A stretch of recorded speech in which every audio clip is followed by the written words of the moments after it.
What's up guys, Chef Joe here in downtown Los Angeles, kicking off Gozney's Proof Supper Club first night event, and I'm showing you how to make sasso stretched mozzarella and some baked blistered cherry tomato rigatoni. Cheers.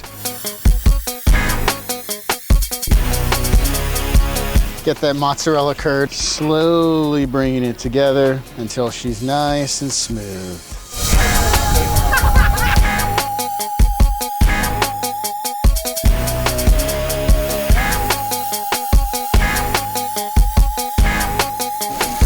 Par cooked rigatoni, blistered cherry tomato sauce. Mix that all together. Fresh mozzarella. Ooh, baby, baby.